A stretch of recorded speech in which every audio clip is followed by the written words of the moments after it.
Dejamos atrás el mundo de Heráclito, donde el fuego y el logos gobernaban el cosmos, para encontrarnos con un pensador de un temple muy distinto.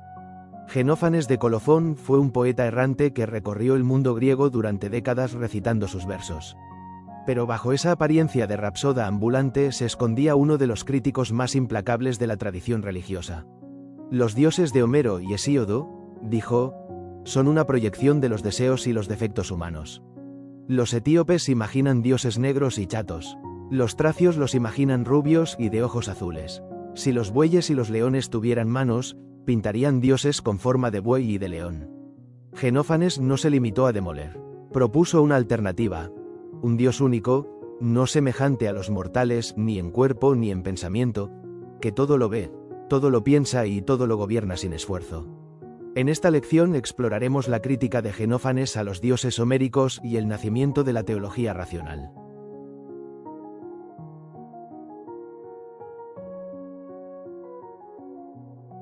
La pregunta que Xenófanes de Colofón lanzó contra la tradición griega es una de las más audaces de la filosofía presocrática. ¿Son los dioses de Homero y Hesíodo una representación verdadera de lo divino? ¿O son más bien una proyección de los deseos, los miedos y los defectos de los propios seres humanos? Xenófanes no se preguntó si los dioses existían. Se preguntó si la imagen que los poetas habían transmitido de ellos era digna de lo divino. Y su respuesta fue un no rotundo. El problema tenía dos caras. La primera era religiosa. ¿Puede lo divino tener forma humana? ¿Puede sentir pasiones como los mortales? ¿Puede robar, mentir y cometer adulterio, como hacen los dioses de Homero?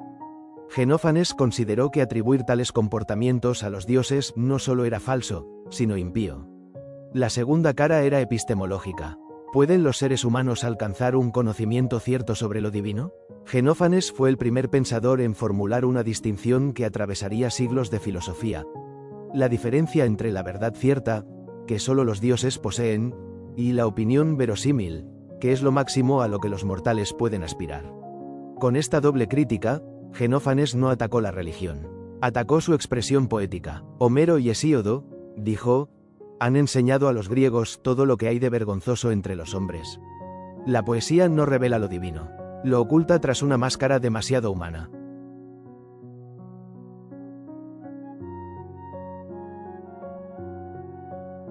Para reconstruir el pensamiento de Xenófanes disponemos de un corpus modesto pero significativo.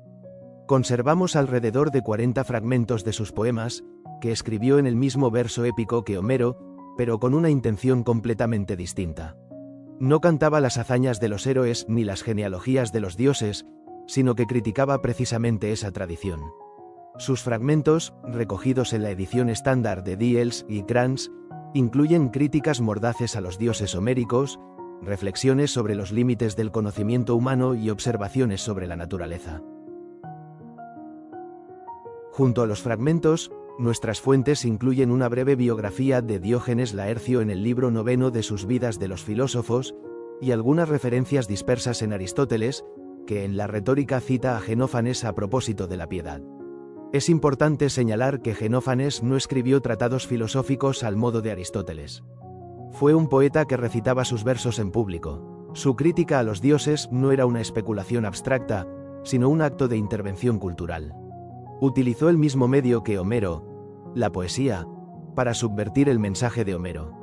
La forma no era accidental, era parte del mensaje. La filosofía, para Xenófanes, no se hacía desde una cátedra, sino desde la plaza pública, ante un auditorio que había crecido escuchando a los rapsodas.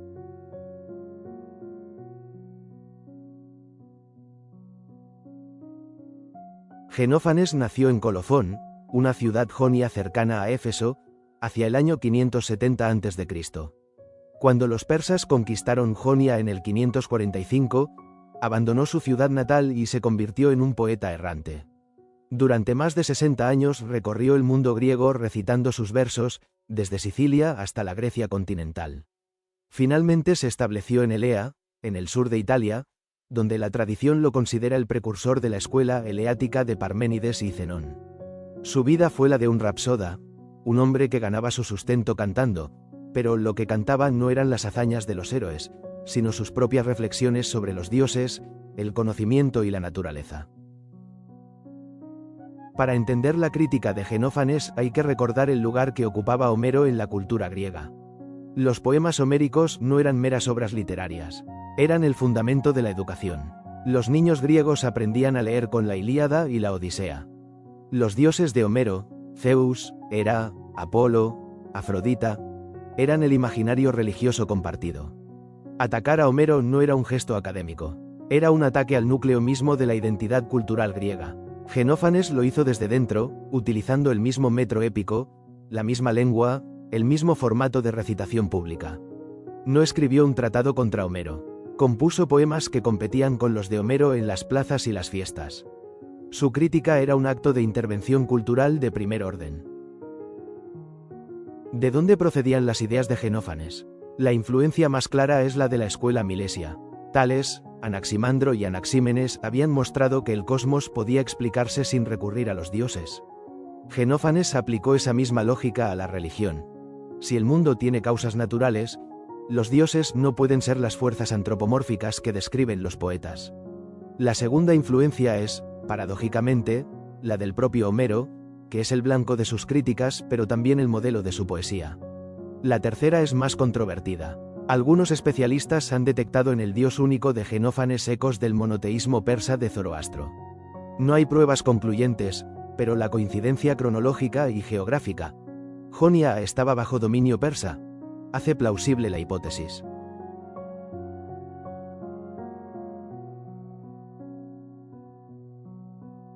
Llegamos al núcleo del pensamiento de Xenófanes. Dos fragmentos nos ofrecen la clave de su crítica a los dioses homéricos y de su propuesta de una teología racional. El primero, quizá el más célebre de todos los suyos, dice así: «Pero si los bueyes, los caballos y los leones tuvieran manos, y pudieran pintar con sus manos y realizar obras como los hombres, pintarían figuras de dioses y harían cuerpos tales como la figura que cada uno de ellos tiene». El segundo, el más importante, proclama: «Un solo Dios, el más grande entre los dioses y los hombres, no semejante a los mortales ni en cuerpo ni en pensamiento». ¿Qué significan exactamente estos fragmentos? El primero articula una crítica devastadora al antropomorfismo religioso. Los hombres no han descubierto a los dioses, los han inventado, y los han inventado a su propia imagen. Xenófanes ya lo había dicho en otro fragmento.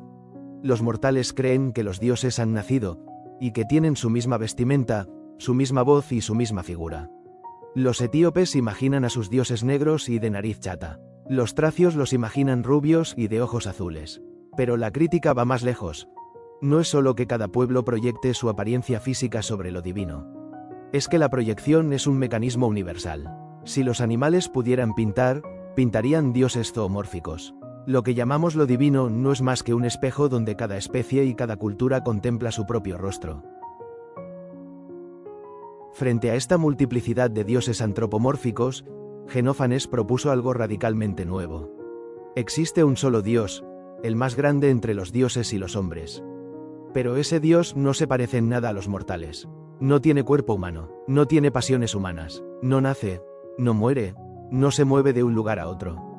Todo lo ve, todo lo piensa, todo lo gobierna, pero lo hace sin esfuerzo, sin agitación, sin las pasiones turbulentas de los dioses homéricos. Xenófanes no concibió un Dios creador, como el del Génesis. Su Dios es un principio divino inmanente, una inteligencia que penetra el cosmos y lo gobierna desde dentro. La teología racional había nacido. Conviene medir la audacia de esta propuesta. Los dioses de Homero y Hesíodo eran figuras profundamente humanas. Amaban, odiaban, envidiaban, mentían, fornicaban, se emborrachaban. Xenófanes consideró que atribuir tales comportamientos a lo divino no solo era falso, sino impío. Homero y Hesíodo, escribió, han atribuido a los dioses todo lo que entre los mortales es vergonzoso y reprochable: el robo, el adulterio y el engaño mutuo. La crítica de Xenófanes no era la de un ateo, era la de un reformador religioso. No quería eliminar lo divino, quería purificarlo, y al hacerlo, abrió un camino que conduciría, a través de Platón y Aristóteles, hasta la teología filosófica de Occidente.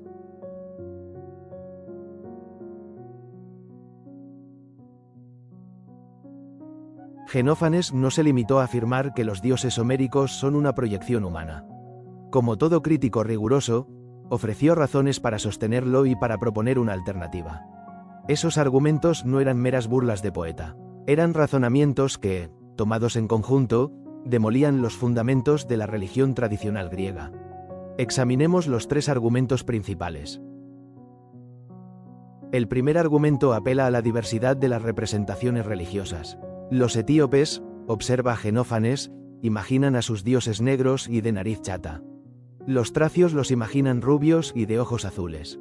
Si los dioses tuvieran una forma real, una naturaleza propia, no variarían de un pueblo a otro. Serían los mismos para todos, como el sol es el mismo para todos. El hecho de que cada cultura represente lo divino según sus propios rasgos físicos demuestra que esas representaciones no reflejan la naturaleza de los dioses, sino la naturaleza de quienes los crean. La imagen de los dioses depende del espejo, no de lo reflejado. El segundo argumento es el más célebre y el que lleva la crítica hasta sus últimas consecuencias. No es solo que cada pueblo proyecte su imagen, es que la proyección es un mecanismo universal. Si los bueyes, los caballos y los leones tuvieran manos y pudieran pintar, pintarían dioses con forma de buey, de caballo y de león. Lo que los hombres llaman Dios no es más que la figura de cada especie elevada a lo absoluto. Los dioses no han sido revelados a los hombres, han sido inventados por ellos. Y por los leones, si pudieran. El tercer argumento es de orden moral. Los dioses de Homero y Hesíodo no solo tienen forma humana, tienen defectos humanos. Roban, mienten, cometen adulterio, se emborrachan, se engañan unos a otros. Xenófanes consideró que atribuir tales conductas a lo divino no solo era intelectualmente falso, sino moralmente impío. Lo divino, si existe, debe ser mejor que lo humano. Debe ser un modelo de perfección, no un catálogo de vicios. Tomados en conjunto, estos tres argumentos no dejan en pie la religión homérica.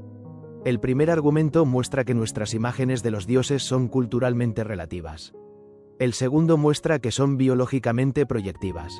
El tercero muestra que son moralmente indignas. La conclusión no es el ateísmo, sino la necesidad de una religión purificada.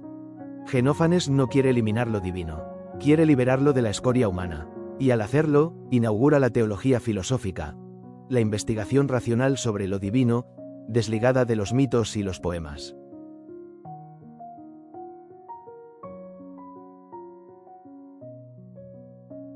La crítica de Xenófanes a los dioses homéricos y su propuesta de un dios único no fueron un episodio aislado en la historia del pensamiento. Desplegaron consecuencias que transformaron la teología, la epistemología y la cosmología. Examinemos las cuatro implicaciones principales de su obra. La primera implicación es teológica. Con Xenófanes nace la teología filosófica, la investigación racional sobre lo divino, desligada de los mitos y los poemas.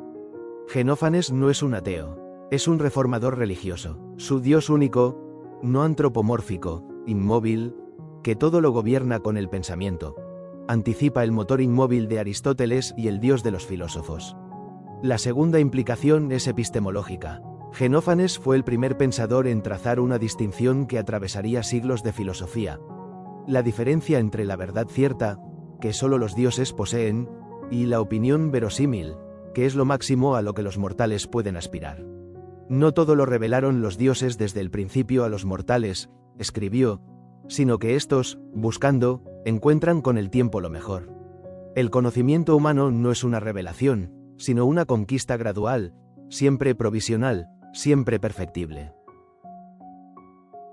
La tercera implicación es cosmológica. Xenófanes aplicó la misma lógica naturalista de los milesios a fenómenos que la tradición explicaba mediante mitos. El arco iris, dijo, no es la diosa Iris, la mensajera de los dioses. Es simplemente una nube coloreada por la luz. Los fósiles de conchas y peces que se encuentran en las montañas, lejos del mar, no son caprichos de la naturaleza ni restos de un diluvio mítico. Prueban que esas montañas estuvieron en otro tiempo bajo el agua. Todo procede de la tierra y el agua, y a ellas retorna. Xenófanes no se limitó a criticar la religión. Ofreció una alternativa racional para comprender el mundo físico. La cuarta implicación es la herencia histórica. La tradición lo considera el precursor de la escuela eleática. Parménides, el gran pensador del ser, fue quizá su discípulo. Pero su influencia va mucho más lejos. Su crítica al antropomorfismo resuena en Platón, que en la República censurará los mitos homéricos por inmorales.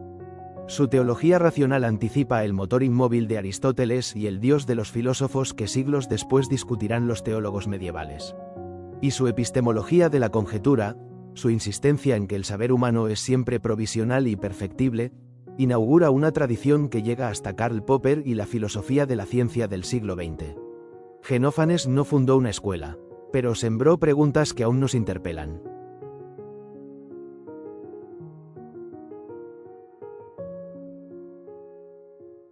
La interpretación de Xenófanes tropieza con dificultades que han ocupado a generaciones de especialistas. La primera afecta al núcleo mismo de su teología. ¿Era un monoteísta estricto? El fragmento del Dios único dice que es el más grande entre los dioses y los hombres, lo que sugiere que no negaba la existencia de otros dioses, sino que afirmaba la supremacía de uno sobre ellos. ¿Debemos hablar de monoteísmo, de enoteísmo o de un politeísmo jerarquizado? La segunda cuestión concierne a la naturaleza de ese Dios. ¿Es un Dios personal, con voluntad y designio, o una inteligencia cósmica impersonal?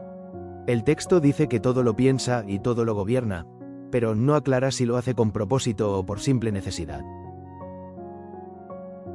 La tercera cuestión es histórica. La tradición considera a Xenófanes el precursor de la escuela eleática de Parménides y Zenón.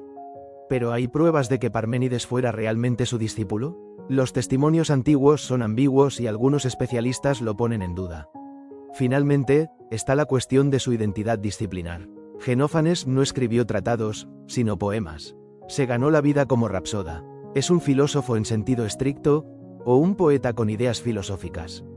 La pregunta es relevante porque toca los límites mismos de lo que entendemos por filosofía. Quizá, en el caso de Xenófanes, la respuesta sea que fue ambas cosas. Un poeta que hizo filosofía en verso, un rapsoda que, en lugar de cantar las hazañas de los héroes, cantó las preguntas de la razón.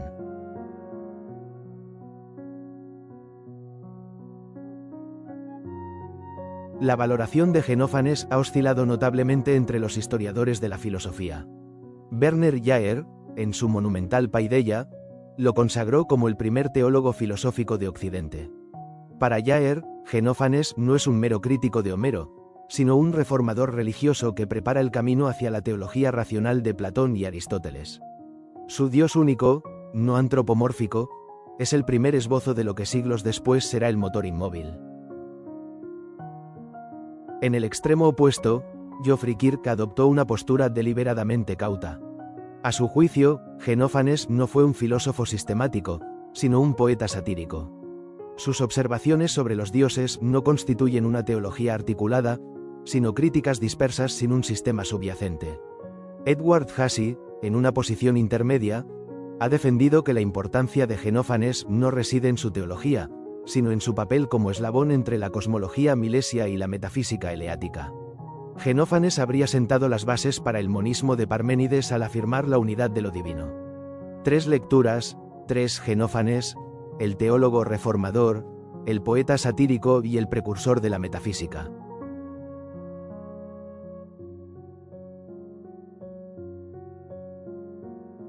Llegamos al final de nuestra lección sobre Xenófanes de Colofón. Conviene retener tres ideas fundamentales.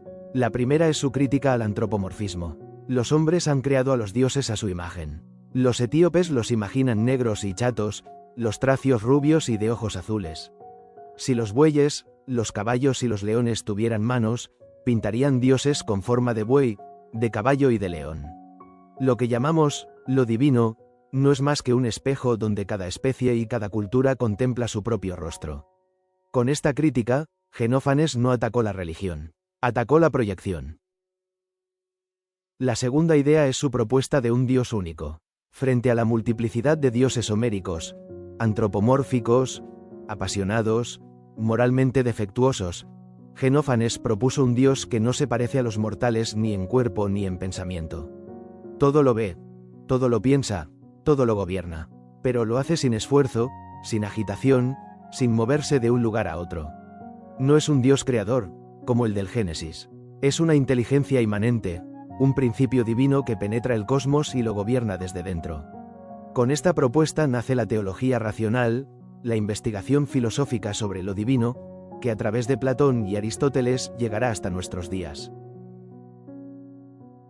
La tercera idea es su epistemología. Xenófanes fue el primer pensador en reconocer los límites del conocimiento humano. Los hombres no pueden alcanzar la verdad cierta sobre los dioses y el mundo. Solo pueden aspirar a conjeturas verosímiles, a opiniones que se acercan a la verdad sin alcanzarla nunca del todo. El saber no es una revelación, sino una conquista gradual. Buscando, los hombres encuentran con el tiempo lo mejor. Por eso cerramos con esta frase. Xenófanes no mató a los dioses. Los purificó, y al hacerlo, enseñó que lo divino no puede ser una proyección de nuestros deseos, sino una exigencia de nuestra razón.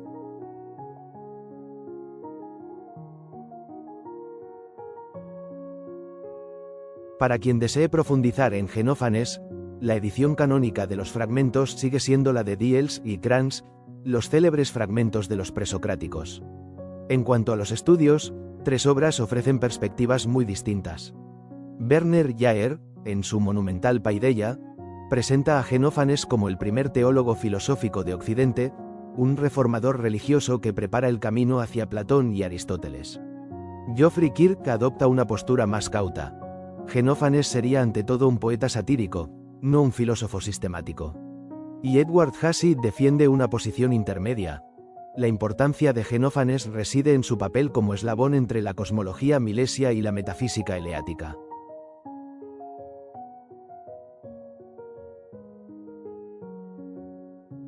En la próxima lección nos adentraremos en el pensamiento de Parménides de Elea, una de las figuras más imponentes de la filosofía presocrática.